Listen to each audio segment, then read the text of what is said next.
My wife and I decided to break the bank and get a high definition, widescreen 3D TV. We have 3 granddaughters, 8, 10, and 12, and we thought if we could get a 3D TV, they'd come see us more. And we cornered the market on all the little children's movies. We had Brave and Frozen and Toy Story 12. We had them all.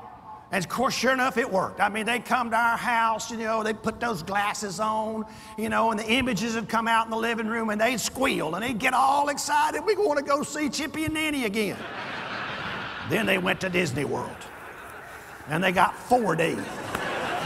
And in addition to the images coming out in the theater, the seats shook and the wind blew. And they got misted with water.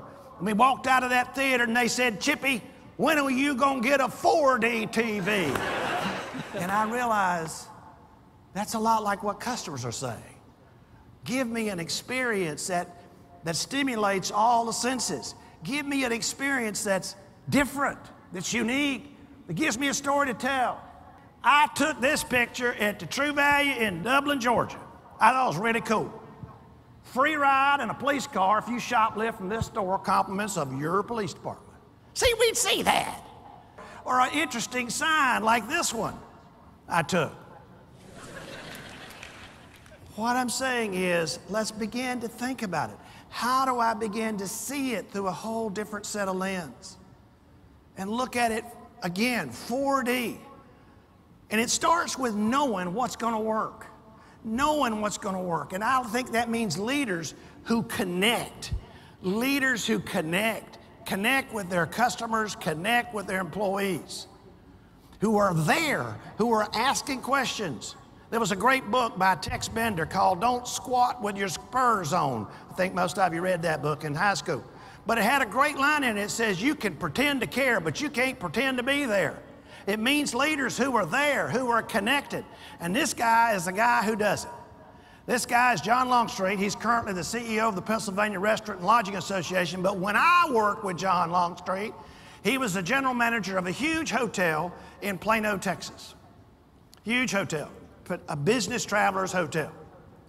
And he knew that when customers checked out of the hotel, they were going to get that familiar question that we all get when we check out that says, how was your stay? And he would typically get the same answer, fine. So he wasn't learning very much.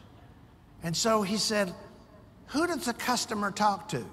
Who does your customer talk to? So every quarter, John would hold focus groups with the taxi drivers who frequented his property. But here's what's key about that. He learned a lot of insights.